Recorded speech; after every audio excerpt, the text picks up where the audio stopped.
Hello and welcome to episode 12 of Let's Talk Tactics. I'm your host, Zach Burrell. And I'm Locke. And we have a very special guest this week. This is Raphelos. How are you doing, sir? Great. He was the number one player in class match this past time. Very, very impressive. That was insane. You held it for a long portion of time too, right? Like, I feel like it was like maybe 3 days in and then you were just there the whole time. No, I think I was second, and I only got to first on the last 2 days. Before that, Really? it was always Okay. Frey. Yes. Oh, Frey was there. Yeah, Right. Okay. yes. I forgot you Yeah. two were kind of Yeah. going between it. Nice. Well, let's learn a little bit about you first before we start talking about the class match. Sort of tell us about, your Final Fantasy background, if you played other games before, how you got into this game, and then like sort of when you knew PvP was going to be like your thing. For me, the only other FF game that I played was FFT. And other than that, I played stuff like Fire Emblem, Tactics Ogre, basically things that are like the grid style. I've never Mhm. actually touched the other Final Fantasy tactics. Okay. So, yeah. For me, I don't think I've played games for like the past 5 years. Because like over here in Asia, I'm a student and studying is a pretty big thing. But because of COVID, like school was cancelled and suddenly I had this bulk of free time. And that's how I Gotcha. got into the game. Yeah. So apart from that, I guess live PvP, I started off mainly by losing a lot. So like when I Yeah. got introduced to this thing, I was a free to play and it was like 79 set against 99 whales, and it kind of got me annoyed. So Mhm. that was how I slowly started thinking about how to play, and after many months, I was just here, I guess. Well, there you go. Now, do you play your like 5 matches every day, like your the ones for medals, or do you play even more than Uh, 5 or less than 5? there was a point where I played like 20, 30 games a day, that kind of a thing. But I guess once I hit this past month or so, it's been just a 5 games. Like ever Okay. since we started getting auto in live, it hasn't been that fun, I guess. It's mainly been matching people who are playing on auto, and it's kind of just get your 5 games through. Right, you're Yeah. literally fighting bots. Yeah, it's not nearly Yeah. as enjoyable for me either. I try to play a lot of games when I'm like streaming just to like get games in, show people builds and stuff. But like I mess around so much, I don't use like my tier 1 team because it's just not fun. So like I'll test a lot of like random stuff. But yeah, I've not really enjoyed it since auto came out. Like I enjoy the format, but not like the actual like the random matches just aren't a thing. That's why I love doing like friendlies in the Discord, getting people to like join or like, hey, who's online? Like come fight on stream or whatever, and like do like expedition or not expedition, Jesus. Yep, exhibition matches. There we go. One of those words. Yeah, that's pretty cool. So are you what would you call yourself in terms of like a free to play, minnow, whale? Like where are you on that scale? To be honest, considering the fact that I don't have a job, I think I'm pretty much a whale. Like, I think I hit RR8 during Black Friday, so that's Oh, about okay. a gauge, I guess. Yeah. You're a baby whale. You're not like crazy up there, but yeah, it's up there. No, a Yeah. lot of people will say Royal Rank 8 is kind of like the checkpoint to like being whale status. You get the 2 times and yeah. Okay, that's not too bad though. Like there's a lot of people that think you have to be like Royal Rank 12 and spending all the money in like your bank account to do well in PvP. So obviously we reference Vinny a lot, Vinny Valiant, who like is this ridiculous like top 20 player who is like free to play and just destroys everybody. But all right. So, what team did you primarily play in the class match, or did you switch around a lot? Use the same team? Uh, I used the same team, but I switched my vision cards like almost every day. So it was mainly Ryu, Agres, and Phoebe. Okay. So, yeah. I guess the idea was having two guys who could take gunner damage mainly. Like, I think it took at least 3 hits for either Frederica or Lucia to actually kill either one of them. Mm-hmm. And Phoebe is just your standard time mage. I guess one of the things that changed throughout as I progressed was changing Phoebe from white mage to time mage sub, because honestly, the full life didn't really matter. Most of the times when one of them Yeah. died, the match was kind of over already, regardless of whether or not you had a full life. So having this haste over full life made a difference, which helped me win a lot of matches that I lost in the past few days. Oh, nice. Okay. Yeah. Also, Apart from that, I felt like one more thing I'd like to say is actually the variance. Like a lot of people actually talked about Frederica being important, but whenever I ran cleansing the mind or missile resistance, I really didn't meet them. Yeah, it was that kind of thing. So I felt like all-round mitigations like Odin or slash attack up was actually more important than getting the missile resist in. Mm-hmm. Okay. Okay. Now you said Agrius, right? And Ryryu? Yes. Yeah, so Yes. something cool about that team that if you think about it, you also are 50% resistant to charm with both of those units. Did you ever run across any Ziza or Quicken stuff like that, like cheese combos? I think I met one Ziza, but kind of just considered after he saw my team. So we never actually got into the game. Yeah. That makes sense. Yeah, because I find myself, we have we'll talk about this a little later about the tournament coming up, but like a real consideration for my team is like Ryryu. I love him as a unit, but like there's a couple other ones I might rather have. But the fact that he can't be charmed, and like I could see people trying to cheese it like at least one round in the tournament with like a Quick and Ziza combo, I'm like, maybe I want to use him anyway, just purely because of the charm resist. Now. Okay, so what would you say is like a team? Were there any comps you like struggled against a lot, or was everyone just kind of like a skill base, like you could win, could lose, but it was like 50-50 every time? I guess one of the mentions would be evasion, because my whole comp does not really run sure hits. But one of the things that I actually ran was Yerma TMR on Ryu. Oh. So yeah, it gives you 3 turns of 60 accuracy. So that's like kind of my only way to deal with them. I have to like bait them in, make sure that they're all stacked together so I can hazard slash the whole team before the TMR runs away. But Sorry, usually what did you put on Ryu? The Yerma TMR. Yerma. Oh, okay. Yeah, the belt, the like accuracy and something else, but the accuracy is the important part. Yeah, and it was kind of hard actually, because for me to one hit, I need to drain evocation into hazard slash. So you have to TMR, and then you have to drain, and then you have to hit them. It was a 3-turn combo, which might have had some issues. But I think I didn't meet much evade, mainly because there were Gunners and Killface in the meta, so it was a very rare matchup for me. Yeah, I saw some. Actually, no, I guess I saw a lot of evade.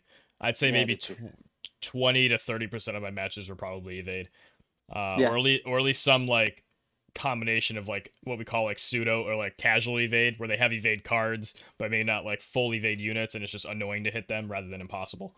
Ryryu is kind of accurate though, because I'm assuming you use the spirit and accuracy passive, right? Yes, but if they are on full evade, with Shadow Cast, it's kind of still like 10% chance to hit. Yeah, but pre-buff though, it's not bad. Yes. But one of the things I felt was that, at least when I played in the first time slot, it was a time slot where people try hard, but people are mainly like free to play on minnows, that kind of a thing. I rarely saw like full max UR VCs, that kind of a thing. I saw threats, but they had like Kuri VC or a 2-star threat stream, that kind of a thing. There wasn't really any MLB VCs or like really evade whales, that kind of a thing. So it was more manageable in a sense. Wake up early and play.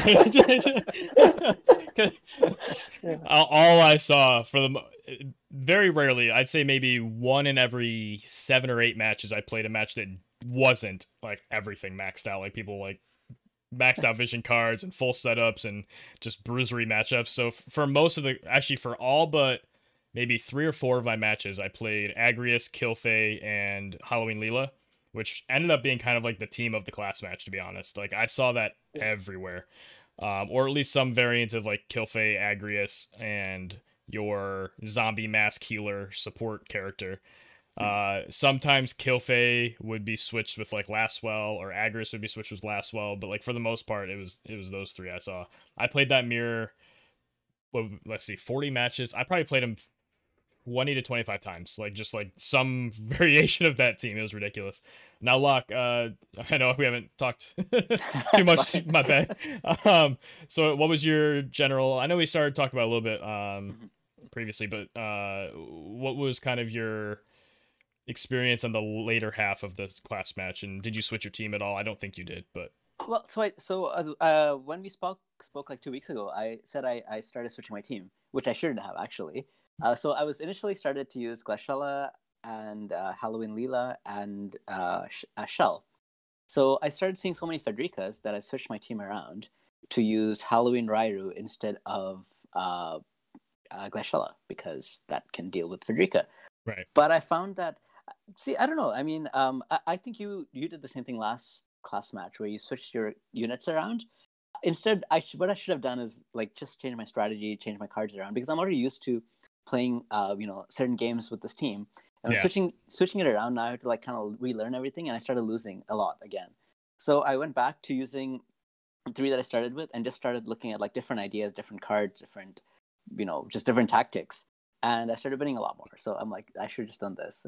I saw some juicy screenshots from you where you were doing like a Glaciella jump on 3 gunners or something, or like double gunners, and they're just all dead. No, it was Hallow and Leela. So is that what it was? Okay. Yeah, because I know Glaciella cannot hit. She can probably kill Lucia, but even with all her buffs, she cannot one hit Frederica. She needs like Store to hit Frederica, but she cannot one hit her. That's crazy because you get the elemental disadvantage, but like Glaciella still hits like a truck. She also has spear resistance too. I think like 10 or 15%. Okay. So that adds up, and then she also has like another 10% from the water resist, right? So it's like 25%, 10%, and another 10%. Wait, Raph, were you about to say something? No. Oh, okay. It looked like you were like trying to find a way in. Sorry. Just want to make sure. Continue. Yeah. So I like before I was like, okay, Glaciella is my main girl. She needs to go in and like kill people because my team is very offensive based. So whenever I started seeing these double gunners, instead I just started like messing around with Leela. So I gave her own TMR. I maxed that TMR. That's my second TMR. That's max. So she has plus 80 magic. Second one, noob. No, I'm just kidding. So she can one hit any gunner I've ever met. I've never one shot someone. I mean, unless reflex, then you can't do anything. But sure. Usually after I started using the strategy, the only time I lost to a gunner or double gunner is if I got reflex. Otherwise, I usually just beat them. So you won 84 to 86% of your matches against them. Pretty much. Approximately. Give or take some bravery rounding. Interesting. Okay. So yeah, something just talking about switching teams. There was on day, I think it was day 2, I switched to a double quicken comp, like just because I was streaming and I just lost a match and I was pissed off. I'm like, you know what? We're just gonna do these last matches with double quicken, see what happens. I got destroyed. The first match was against Evade, and I sharp shot them all day. It was Frederico with Shell and I think Miranda was the comp. And like I ran out of sharpshoots. Like Venera died, got revived by Little Leela, died again. Then Little Leela I just didn't have enough for them. The accuracy wasn't enough. And then Miranda's sitting there with a 0% chance to hit everything. So it was a bad time. So I'm like, all right, I'm just gonna go back to my tried and true Bruiser team and use them for the rest of the time. And yeah, I think the next day was my first 5-0, and then days 3, 4, and 5, I went 5-0 all 3 days.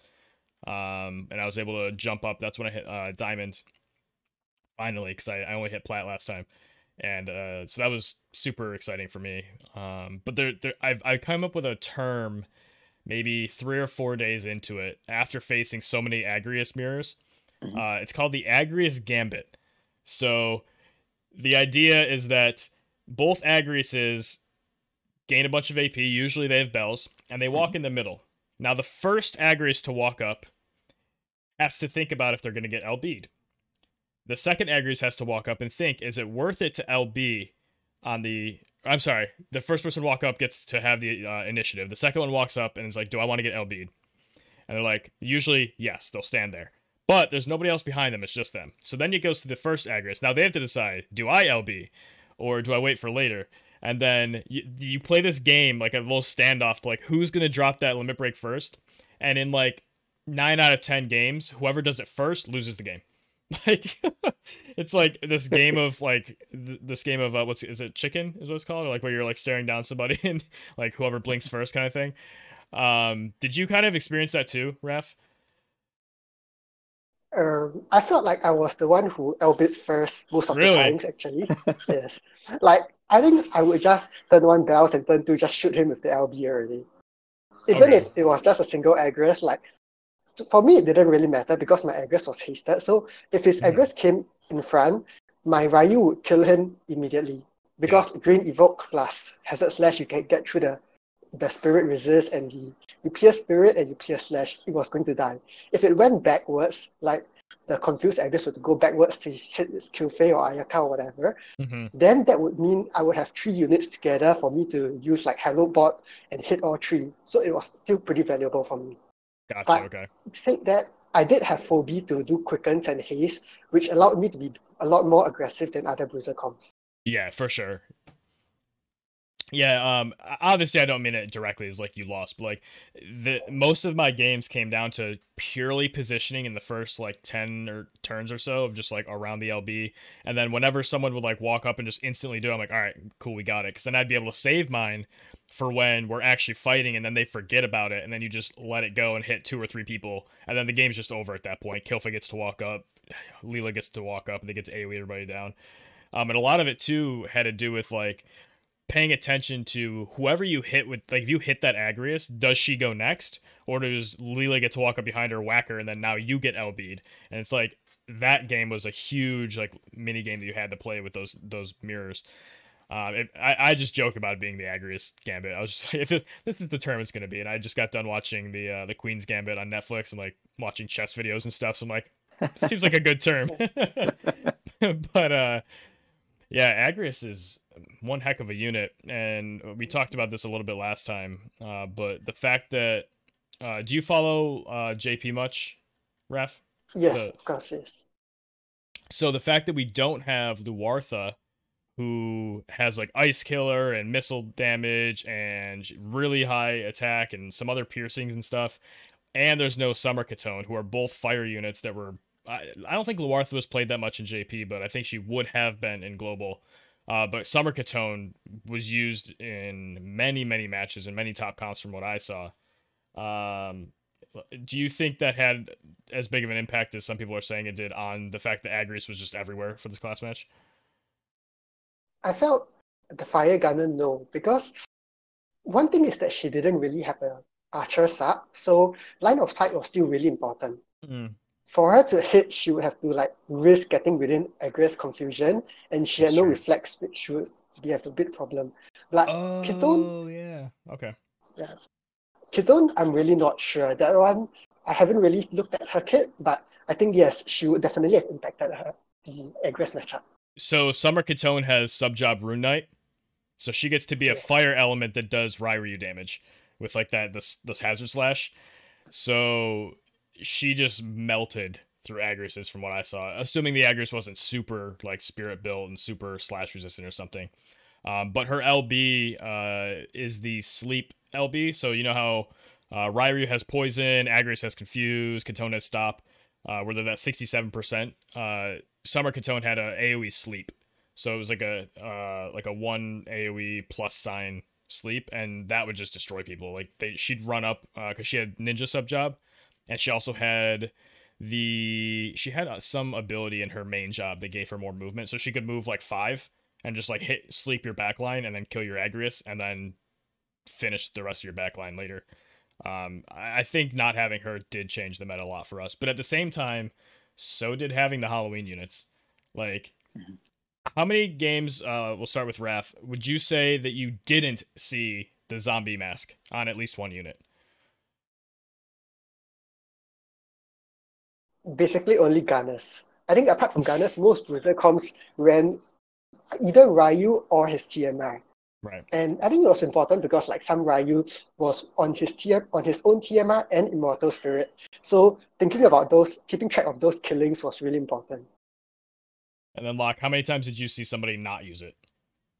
Roughly. Yeah, not often. Not very few times. Only Gunners again. Like it's just a Gunner exactly. Comp, yeah, and I only faced Gunners a couple times total, so I would also say that rarely. Like every single time I saw a Leela, every time I saw like an Ayaka, and then if I didn't see, so say turn, I think there was one game where my opponent was in the back, they're doing their buffs, and they got to the healer's turn, I'm like, here comes zombie, and she charged something, I'm like, okay. She casts like protect, I'm like, okay.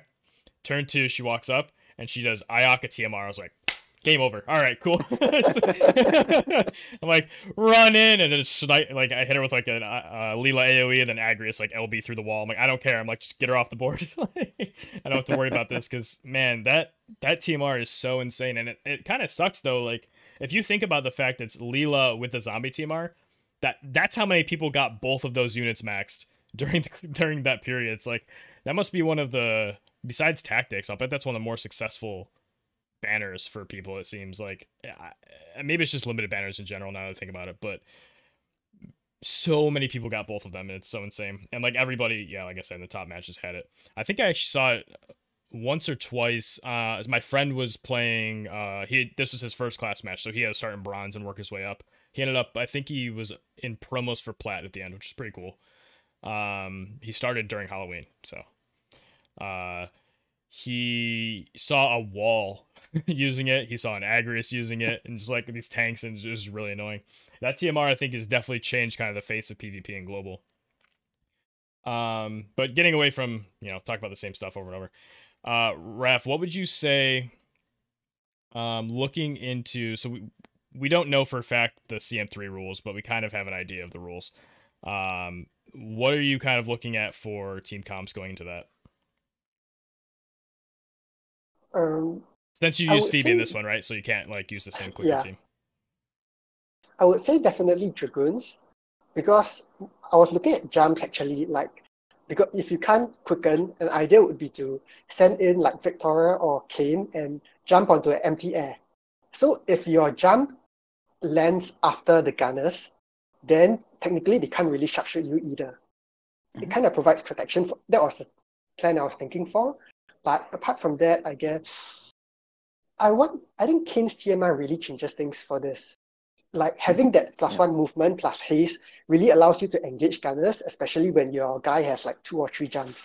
Yeah. So I'm not really sure how many gunners would really be there, especially since we have so many Kanes.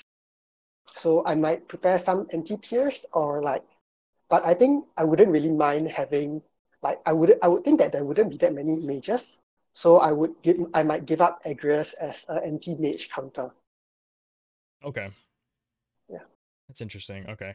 Yeah, I wasn't going to get into CM3, but now I'm kind of like thinking about it. And then Locke, what about you? I know you just put out a video actually talking about sort of what you're thinking.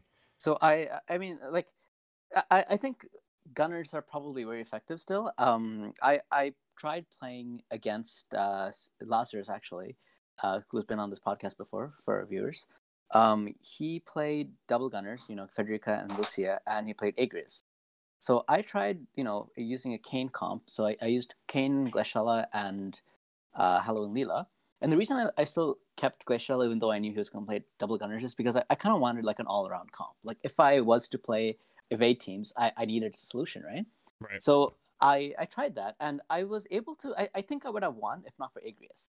Agrius was the one that was. It's because like my Kane could go up and get close enough to be able to decimate the team. But Agrius would use confusion. And by the time I figured out how to resolve that, my Halloween Leela or my Glaciella or somebody would be dead.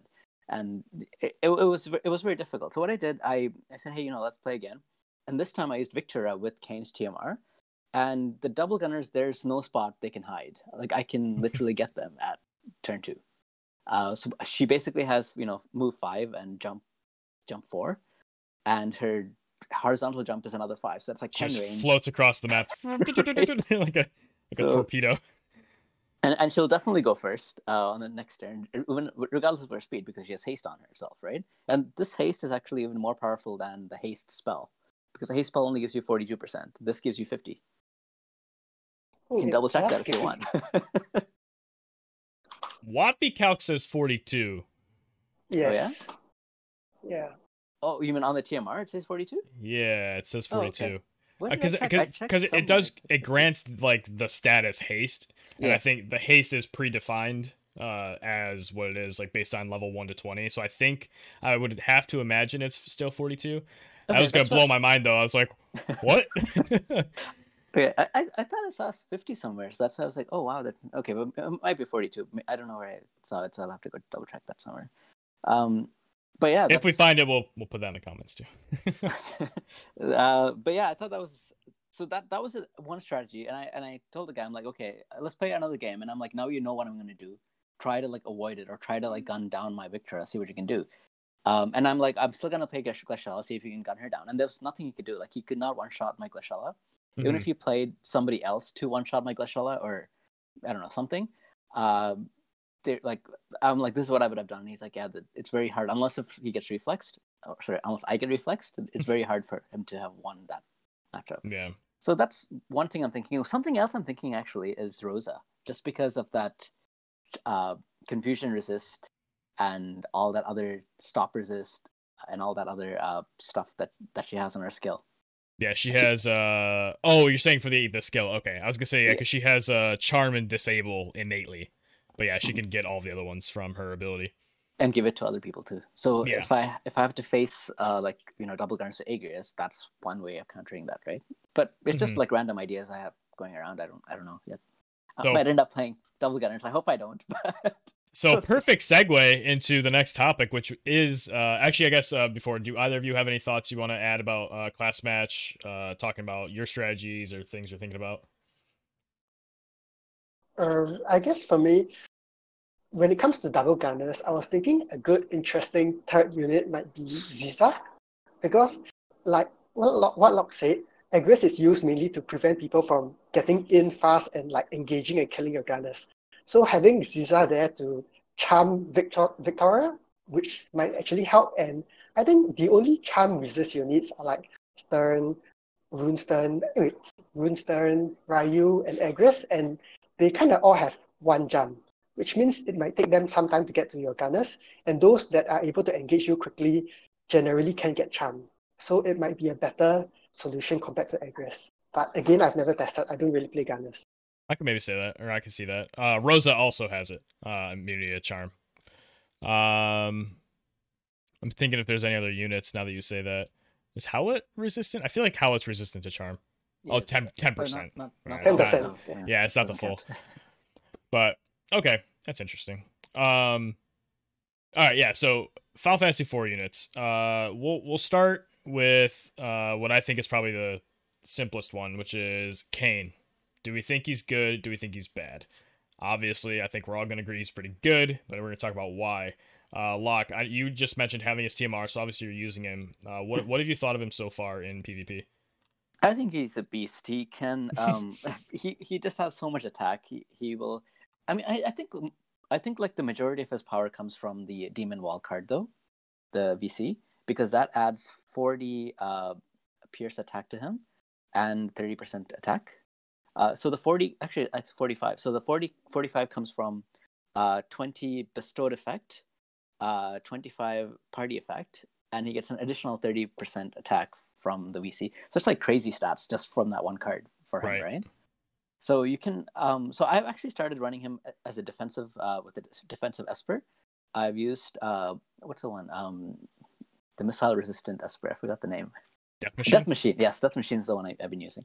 So because that also gives me 15 defense when you use a Sentinel, that it's 15 plus 45, so 60. And in my opinion, I was like, he already has a lot of attack.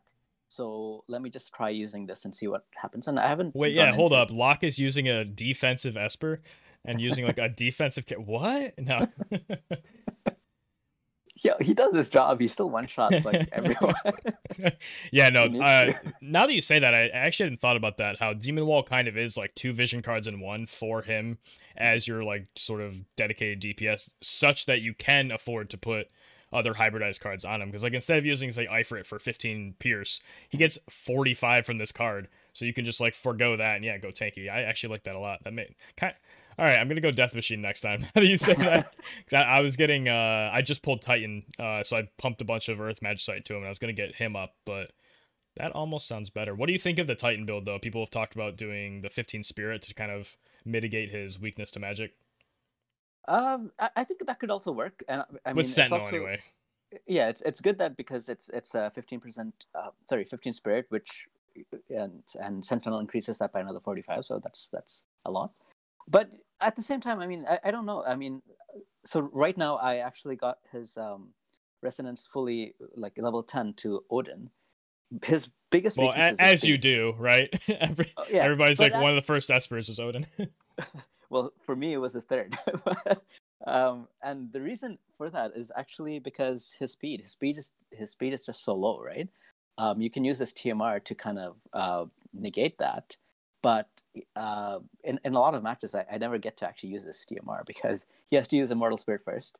And then the second turn, usually somebody's in range for him to attack. So it's like I'm taking a turn off. I don't know. I mean, I'm still testing things out. But if I use this TMR and his 25% agility buff, that's, he's pretty fast then. But that's true. He has the built-in steroid like in his main job, which is insane. Mm-hmm.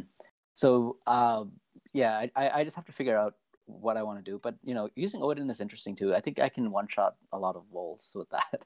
With Odin, because that's another 25, right? Another 25 man-eater, and 30% attack from. So it's like an elemental advantage, and yeah. Now, Raph, what about you? I was actually building him on Odin too, but I think I'll be speccing my Odin on like 15 slash resist and 15 missile resist to give him like the same amount of tankiness with higher agility. Makes sense, yeah. But I do think that agility is one of his main weaknesses because as Bruiser comes, I think if not for Agrias, who has like, I think 69 agility after her passes, right? Yeah, without she has stupid amounts of agility. Yeah, she's really the only one that's viable because with Bruisers, you really need to get close to be able to hit those gunners, and other slower Bruisers really have issues with that. I think at least for like Class Match 3, there were some games I lost where Ryu just couldn't get to the gunners before they killed him. It didn't matter how many hits, but if they were taking 2 turns for everyone that you took, there's kind of no point to his defense in a sense. Yeah, I get that, yeah. I'm looking at his agility. He actually has 53 base, which is like Medina speed, but he doesn't have the agility passives to like back it up. So yeah, that makes sense. He only has 4, it looks like, on his like his board. So yeah, he ends up at 57 after everything, which is not that fast. So okay, that's interesting. I haven't actually used him yet. I just I just max limit broke him this morning. And I haven't really. He's just been on like my auto party, like doing the ticket farming and stuff for the boss. I'll really kind of get a feel for him. Well, maybe tonight, but this weekend I'm going to do a lot of the boss farming. So I should hopefully finish all of that this weekend. But anyway, I haven't really felt him in PvP yet. I fought him though, and he definitely was brutal. That whole what's it called, like the blood spear, whatever that is, that like sucks the health out. I completely didn't plan around that, and he killed my Agrias, who was on like 2 HP. I was just using it as like a wall to like block off for my Rosa, and he just went heal 3k. I was like, oh. I'm like, uh-oh, this isn't going to be good, and I ended up losing that match. It sucked. Yeah, he seems really good. I think that he's great, but really, other than his jump, everything else is like 2 range, 3 range, that kind of a thing. So along with his agility issues, he does have some like smaller range, which means he really needs to get close, which kind of is something that you can play around. That's true, yeah, and everything's in a line too, except for like his Dragon Raid, which is the jump. So if you like do the whole diagonal thing, it's like fighting against what's like Fryevia, which only has like a range of 2 or 1, but like she's got a lot of line stuff. And then who's the other one? I guess maybe Glaciella sort of has issues, but she also has other ones that aren't. So I'm trying to think of there's another unit that has that, but yeah, positioning around the lines definitely could be a way to fight him. Like on the normal manual map, the pillars, I could see a lot of play around those, like just messing with his positioning. Have you seen the like 3-person brain piercer yet, where he does like the giant cross? I've not run into it. I'm waiting to see it, where it just like hits everybody perfectly. It's just like this beautiful like art like shape of hitting everybody. He probably won't hit the confused because you guys are, I'm assuming, keeping him at just like 50 faith. I am, yeah. I have him at 70, but that's because of Guild War. When it comes to class match, I'll probably drop him down to 50. Yeah. Okay. Oh, that's interesting. Yeah, I haven't heard many people like go up and down based on class matches. That's hardcore. No, I guess it's mainly for the full life. I guess you need to learn your full life for auto matches. Dude, faith doesn't matter for full life. Take it from me. It doesn't matter. 97 or 7, it doesn't matter. No, it does. I just, I'm on the wrong side of variance. Last night, missed another 97. It wasn't a full life, but it was something else. It was just, Twitch chat, just like, oh, laughing.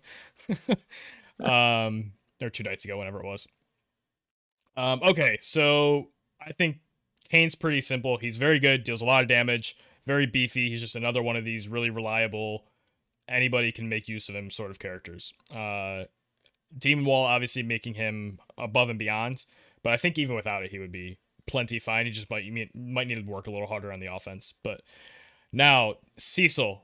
I've seen some people say Cecil is amazing and like a really sleeper unit, and then I've also seen people say he's just and he's a freak guy. So, Raph, what have you been thinking about Cecil, if at all?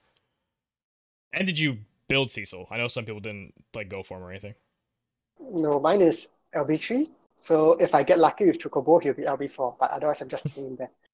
I think he's interesting in certain comps. Like recently, I fought a double gunner with him as a third unit. So he was basically shielding and doing Agri's job of being a wall.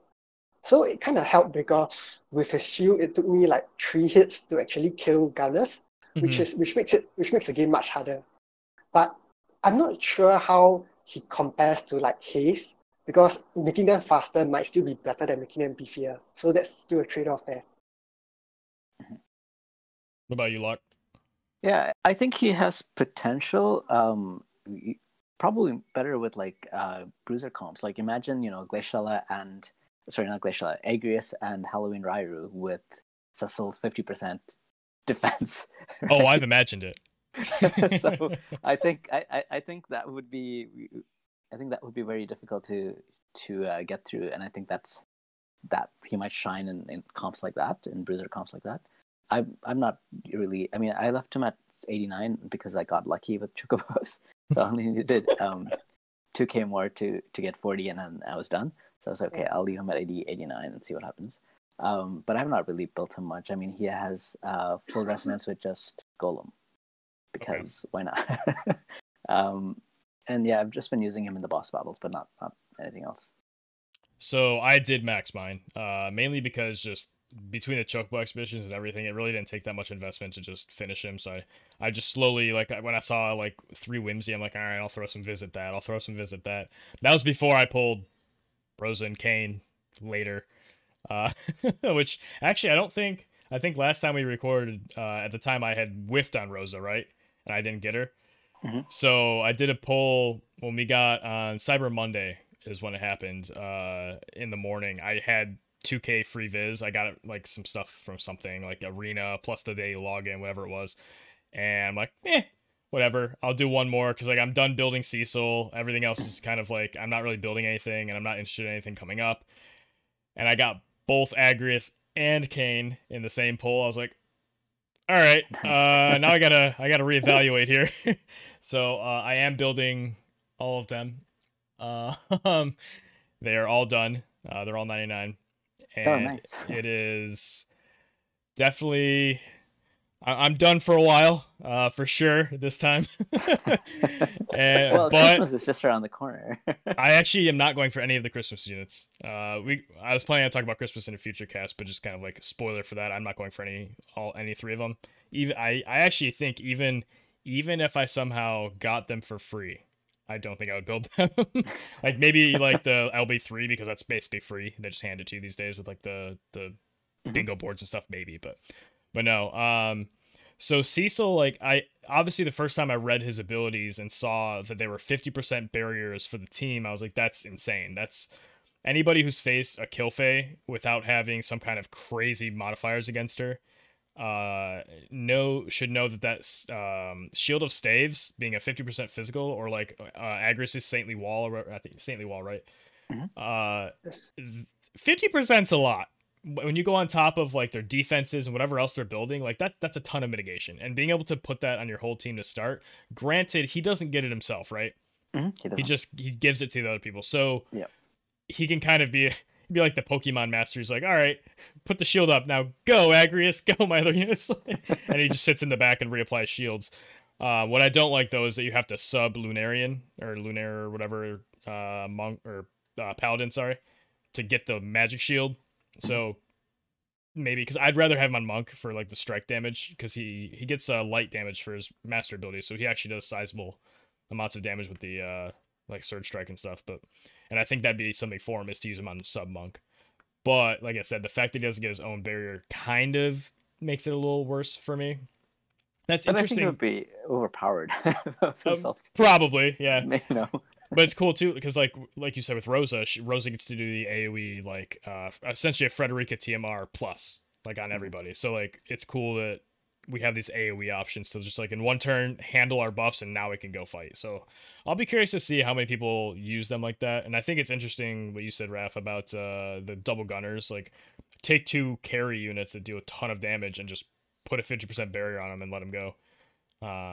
Because it's one that's for 3 times, right? Not 3 turns, which is always a thing to look for. 3? I thought it was 3 turns. It's 3 times. Yep. Oh, okay. Well, so you can just apply it early and then just it's there. It's like a mastery TMR. You have to deal with it at some point.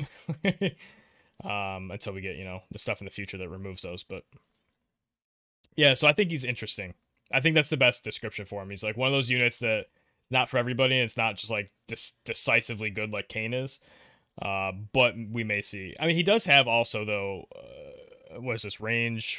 Yeah, range 4 with an AoE of 1 and an AoE height of 2. Basically hazard slash type ability. Granted, it doesn't put their defense down, but like it's a L damage. It decreases their attack. It's a debuff. So maybe he deals a lot of damage. I don't know. I think it'd be interesting to see how people use him. I know some people are registered for the tournament with him, but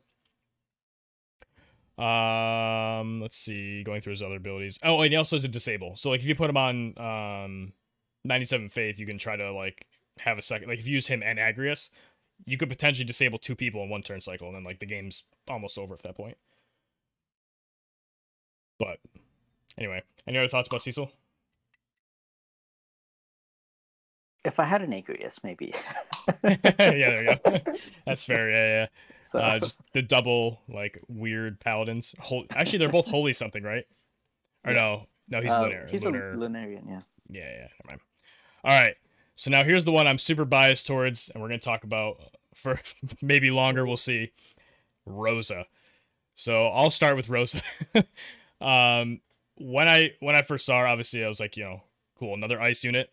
She's a cool hybrid, like sort of like magey support with some other like sure hit skills. But I'm like, the problem is a lot of her abilities are physical damage, and she wants to build magic, and her bow obviously is for magic because it has magic attack and it's higher magic, only like 100 attack. It does have sizable of both though, to be honest. Like 104 attack and 160 whatever magic is pretty good. However, I had this idea one day of what if I just say screw it and just pump her attack up and just see how high it can go and then see what the damage would be. And I made this build with just like party attack % up. At first it's Vow of Love and then Ifrit and like switching between them. She's with Frederica, so it's almost like a double gunner setup, and you get the missile attack up for the party. And they just have like a beefy 3rd unit. I got her attacked around 700 something. Okay. Now, are you guys familiar with the damage calc online? The one, it's like an Excel spreadsheet. You can plug in like all the defenses and modifiers and stuff. You can see estimated damage values. Sort of, but I haven't used it. I've heard of it. Yeah. So, yeah, do you use that much at all, Raph? I used it early days, but not really nowadays. Mainly for testing out new units that I don't have. Sure. Normally, if I have the unit, I might as well just go into like mock battle fair. or something to test it out. Yeah, at the time I didn't have her leveled up though, so I was just like, I kind of want to see what's gonna happen. But long story short, being able to put a negative 38% ice resistance in peril on a ranged ability like she has, she deals more damage than Frederica in that composition. And if you look at with that setup, Rosa gets the 35 missile from the party. She has, I think it's 20 man-eater on her passive. And then if you give her Odin, that's another 25 man-eater. So you add that up, it's 80 multipliers. Frederica with the same build with, I think she had Tetrasilphid, has 90 for her missile multipliers. Obviously that's more, and she has more attack. But when you factor in the negative 38, that's essentially giving you a 38 ice damage mod. And her damage is insane. At level 89 with like a 6 out of 10 Odin, she had like, I mean, obviously she didn't have her jobs maxed out because she was 89. Her skills weren't even maxed. They're like some level 18, some were like 15, whatever. I was doing over 4,000 damage to people with her on her ice crystal shot thing. I think she's sleeper good on attack, and it was kind of frightening. And she, at the same time, in the same formation, she has like 700 something attack and 600 magic.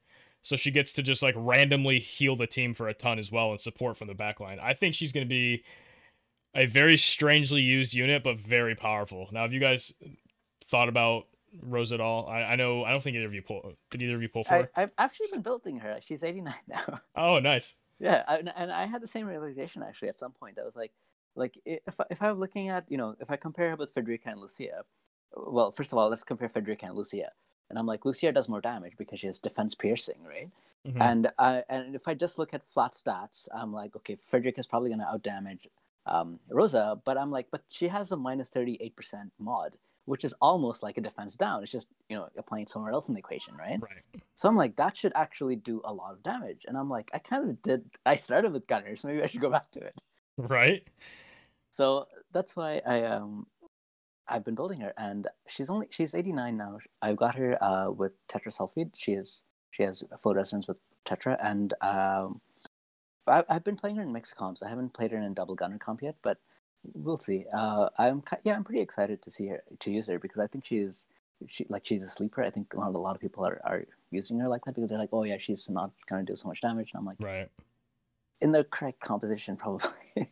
And imagine, using her with Victoria, right? So if I'm using her in CM3 and I'm using Victoria as my, anti-gunner comp person, and if I run into an Agrius, I'll just use her to increase my Victoria's damage. That's my arena team right now is Rosa, Agrius, and Victoria. And watched a Victoria hit. I think it was who was it? It was like a Sid. It was some like mid-rangey unit for 6,000 damage after the ice arrow. It's like the horizontal was just boom, just nuclear bomb. Now, Raph, are you building Rose at all, or did you also get her, or you kind of skip her? Skipped her. But I think that one of the more interesting things about her is the fact that she has both Holy and Surefire. So she has like 6 charges of sure hits. Yep. Like I think you previously mentioned that when you run double quicken threats, you might lose to gunner, you might lose to evades, and I think this is really one of the possible solutions to it. Yep, especially because that Holy, if their evade is like Venera, for example, like that's gonna do a ton of damage to Venera. But if you're against like a Halloween Lolila, where Venera is resistant to missile, you can hit her with the Surefire shot. And oh, by the way, Ice Rex Wind. So it's like, it's just, she can handle a lot of meta stuff. It's pretty crazy. And I guess we're going to have to start calling it double missile, because technically she's not a gunner at this point. But she fills that same role. And I played her also with Gilgamesh. So I did a Quicken. So it was Gilgamesh, Frederica, and Rosa. And based on who I was against, I would switch who was getting quickened. Most of the time, my opener was basically, instead of putting bells on for Fred, I was just like, do the missile attack buff, and then Rosa walks up and one-shot somebody. Like, it was insane. Yeah, I can see that. And then, so granted, though, when you use her sharpshoot equivalent, she doesn't deal as much damage because she doesn't get that negative 38 imperil yet until you hit them with the ice crystal first, the ice crystal arrow, whatever it's called. So her damage is a little lower because she can't stack her attack as high, but it's still sizable. And I was using Curry's bow too, the TMR. Yeah, that's what I have as well. Because I didn't have the Alvin bow yet. And honestly, it will deal more damage. I think it's 22 less flat attack, but you get the 15 ice damage modifier. So if you're going pure attack, technically it is more damage once you get your attack above.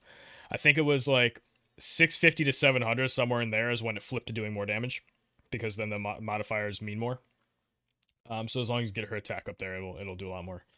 The only problem is you lose access to having like a useful TMR ability. Like for my ideal build, I'll be using the Elven bow and then probably Mashri's TMR, because she'll be able to heal and barrier in the beginning, and that also gives quite a bit of AP. And that's the other thing too.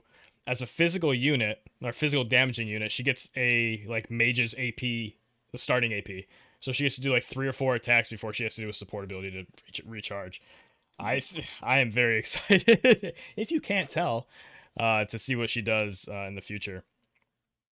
Now, whether or not she's better as a physical or like a hybrid versus just pumping magic into her, because I think if you use like a max Ramu and like put another magic VC on her and then use like Shiva or something, she gets into like 900 magic. So I mean that's pretty good. But unless you're on Black Mage sub, which I don't think many people are gonna be, they're gonna want the White Mage for protect and shell and heals and stuff, and Kiraga especially. You have like one magic attack. It's holy. So realistically, most of her damage is going to come from the physical attacks if you're doing damage with her. So it'll be interesting to see if she becomes like a holy support, which I think is how most people are going to start using her, and then to see how she develops into that sort of missile carry role. Any other thoughts about Rosa? I mean, obviously I just gushed, but actually, I guess. Oh, sorry. I think our LB is very interesting because that's what I was about to say. It gives you AP for the team. So I mean I have it at level 1. It only gives you 10, I think. I am working on maxing it. It's my next one. So I'm wondering what the maximum will be. For the amount of AP? Yeah. It looks like it is. So obviously, War of the Visions calc is, it's based on the data mine, so the numbers aren't like ideal. But it says increase AP 10x to 20x. So whatever it was at level 1, it should be approximately double at level 20. So probably 20 AP then, I guess.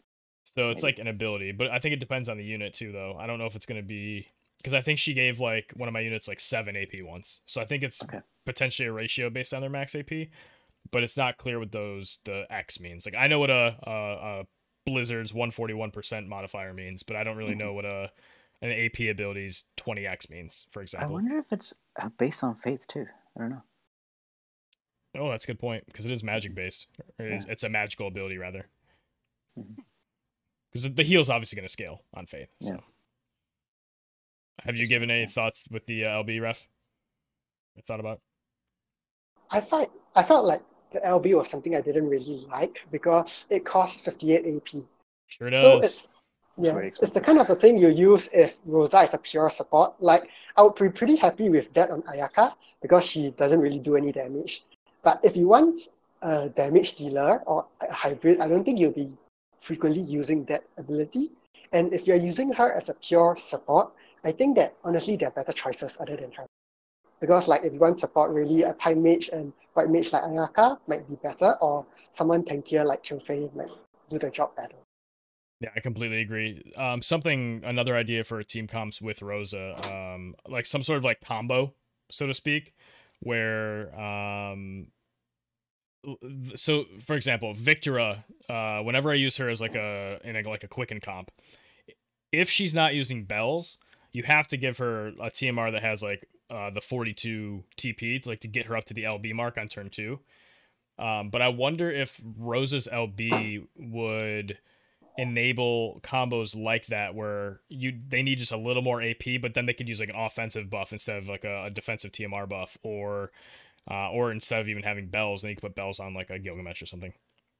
But like I wonder if there's going to be something interesting we can do with like a turn 1 like a burst comp or something, or some combo that wouldn't be possible otherwise, unless you're playing a unit that can just give AP to other units. Or a calculator. Imagine Iltir as a LB with like giving everybody a second turn and having enough AP to do stuff with it. True to say, you could do. But so it'd be like turn 1, your really fast carry unit does a thing. Turn 2, Rosa gives AP. Turn 3, Ildira.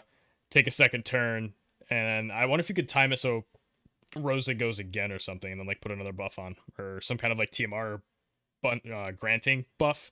But yeah, something like that, right? Like where you do this cool, like you have the exact sequence mapped out, like it's gonna happen every time as long as your guys don't die or something. Like I want to see that happen with her, because I think there's a couple people who use like a Lunaverve in their team comps on their their fastest unit, specifically so that one of their other units can get more AP on their first turn, so their second turn they can do their LB or something. So like she could be an alternate to doing that, and you don't have to use Lunaverve, for example. So just lots of thoughts I've been having. Rosa's been like my project all week, like just making random comps with her and seeing what's possible and what her values can get to. She also has an agility passive, so she just randomly is fast too. Yeah, I was glad about that, because if not for the agility passive, I might not be so. Because I'm tired of Ryder being so slow and maintain being so slow. So I was like, I need fast units to compete with Agrius. It's annoying too because like her passives, obviously March of Saints is one for very specific content. You don't really use that in PvP. But you look at her Mage up level 1, you're like, oh, of course I need that. It's 30% magic. But then you look at the other ones, it's like, okay, we can upgrade Ice Crystal Arrow to an L like 200 mod and get 12 agility, of course. Then the other one's like range +1 and 20 man-eater. Like, am I really going to use the 30% magic buff ever when I have those two as the other options? Like, I don't think so. Yeah.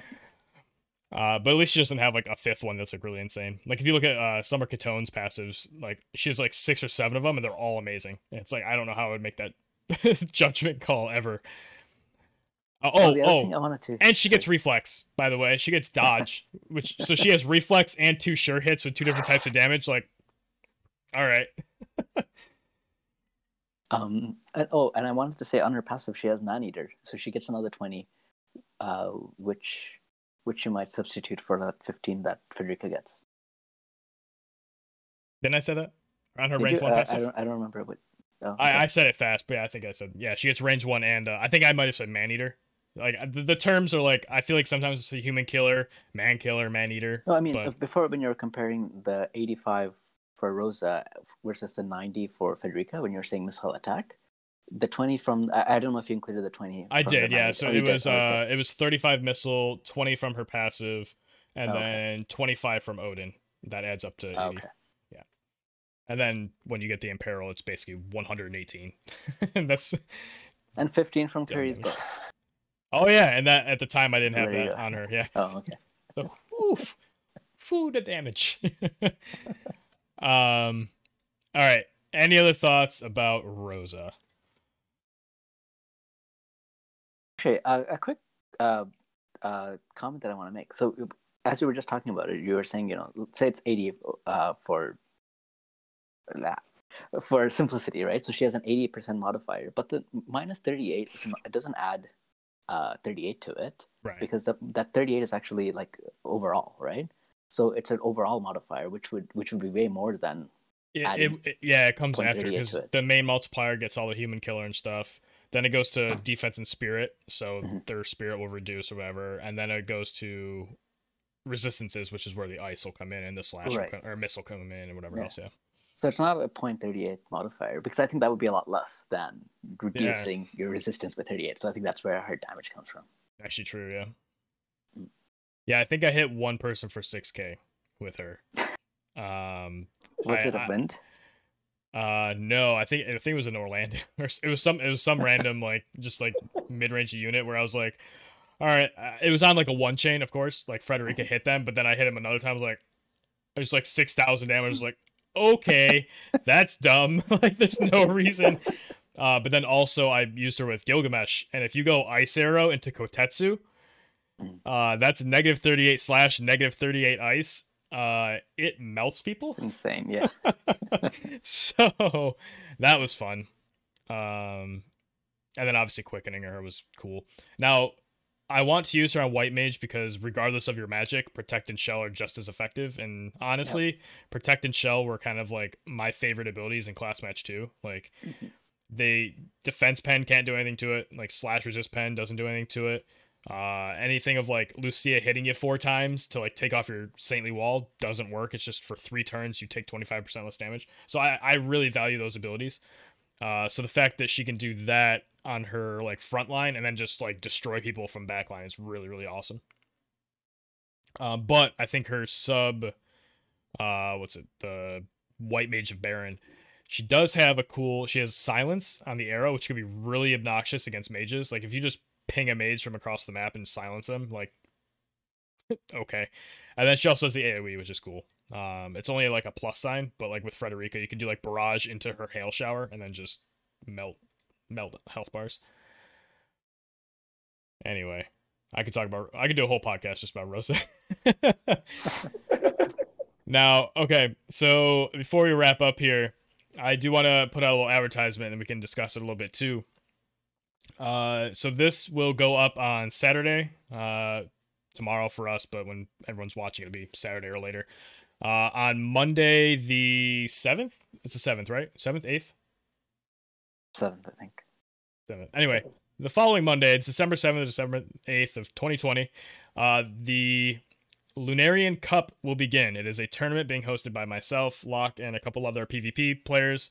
We worked for weeks. Some of it was more active than others, but talking about rule sets and trying to figure it out, make it interesting. And signups are right now. Signups close Sunday night, basically at midnight on Eastern time. We'll look at everybody's pre-registered rosters and lock it in. But if you want to join in on the fun, you join the Discord link down below, and you'll be able to. It'll take you to the PvP Circuit Discord, and then you can sign up there. You have to react to like one of the roles to like be able to see the rest of the Discord. But once you react and pick a team, which is like Construct 8s, Behemoths, or something like that, there's a bunch of like Final Fantasy themed stuff. You'll be able to sign up. So I want to talk about that real quick. The rules are going to be registered roster of 7 units. So once the registration period's over, whatever 7 you registered with, those are the only ones you can use for the whole event. It's going to be Swiss best of 3 rounds, and then it'll cut to top 8 or 16, 4, depending on how many people enter. Based on win and loss records. Anybody who doesn't know what Swiss is, Google's your friend. Then there's going to be, whenever you win a match in your best of 3, so you play game 1, match 1, whoever wins, the 3 units they used are locked, and you can't use them for the rest of the round. So obviously you can use them the next time you find a new opponent, but for the next game 2 and potentially game 3, if you lose game 2, you can't use those same 3 units. So you have to bring kind of a versatile mix to be able to make different team comps based on who your opponent is and what they're using. Then also there's a map pick and ban phase, and this is kind of the newest feature of this tournament, where when you get matched up to your opponent, you'll see each other's 7 units, and then based on how your pairing comes up, whoever's on the left and right, someone will ban first and someone will pick first. So first player bans a map, second player bans a map. Third player bans a map, and then first player bans the second map, and then the second player picks which of the remaining maps do you fight on. Then you build your teams and fight. Now, for the rest of the matches in that round, the loser will end up being the player who picks, so the winner will ban first and go through that process again. And then you can only, like I said, you can only use the units you haven't won with yet. So I'm hoping it's a really interesting rule set. Locke, I know you helped sort of tweak these rules and make sure it wasn't. Oh, and you can only use one card. Yep. Yeah. So, and you can only use one UR vision card at a time. You don't have to like register one or pick one, but like every time you go into a game, you can only have one equipped to your 3 units. So that should help keep. A lot of people complain about like whales having advantage because of all the vision cards, and that is typically the difference between like a whale and a free-to-play player is just the quantity of maxed vision cards they have. So to try to balance it out a little bit, that's the rule. So that's gonna be interesting. You can't use like Death Machine, Odin, and like Scion of House Belv or something. You have to pick one, and then your other 2 have to be something else. So as we saw in previous tournaments where there were rarity-based restrictions on vision cards, maybe you'll see a lot of resistances with units like Grace and other ones who can really stack those resistances high with like Snow White and Iron Giant and stuff. Or maybe you'll see a bunch of damage ones and like sharpened concentration instead of Frederica's Dream. It'll be interesting. So Locke, I know you're playing in it, right? Obviously. Raph, are you? I think I asked you this already, but just for the podcast, are you considering playing or? No, it clashes with raid, so I can't make it. Oh, okay. Oh, are we guaranteed to have a raid next week? Well, I guess if there's no raid, can I still sign up? So what you can do is you can sign up, and then if you end up not playing, we can just drop you from the tournament. Like round 1, your opponent will just get a free win, and you'll just be dropped out. So you can still register. Sure, I think I might do that, but I think it depends, because at least for me, like we raid, like I have a group that raids like basically the whole day, so it's really hard to adjust this kind of stuff. Okay, makes sense. Gotcha. Okay, that's pretty cool that you have like a static group for raiding in this game. That's what I need in my life. Jeez. Yeah, so way too lazy for that. Yeah, right. Yeah, so I'm pretty excited to see how it goes. I'm hoping to see a lot of the forest map. So the map, it's like really dark. There's that big like weird rectangle in the middle with like 2 ramps up the side. We've had it twice now for Arena. That map is permanently banned. No one can ever play on it. The reason is we have had a tournament before on that map, and the spawns are not like an arena. The spawns are instead on top of the platform right across from each other.